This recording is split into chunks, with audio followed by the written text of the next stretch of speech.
Hello students, welcome back. In today's lecture, we're going to look deep within the lung to explore the structure in which gas exchange occurs between the respiratory and the circulatory system. This structure is called an alveolus. Our starting point will be a very small bronchiole, which divides itself twice. The tube on the top is our small bronchiole. The smaller tubes which split off from the small bronchiole, highlighted in yellow, are the terminal bronchioles. Splitting off from the terminal bronchioles, we have the respiratory bronchioles. Onto these respiratory bronchioles are attached the smallest functional units of the respiratory system. This smallest functional unit is called an alveolus.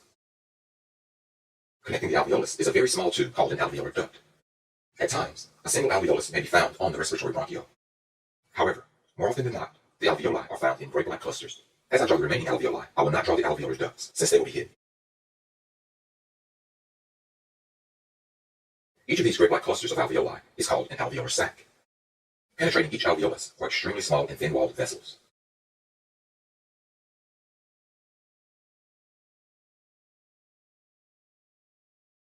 These small penetrating vessels make up the capillary networks. Deoxygenated blood entering the network from the right ventricle releases its carbon dioxide into the alveolus.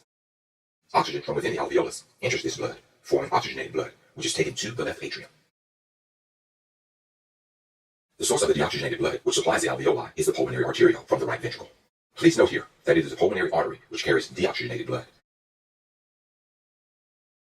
The oxygenated blood from the capillary network then drains into the pulmonary venule, which ultimately drains into the left atrium. Please note here that it is the pulmonary vein which carries oxygenated blood. The deoxygenated blood comes from the right ventricle, and the oxygenated blood returns to the left atrium. At this point, we will conclude this lecture by annotating all of the features we have noted.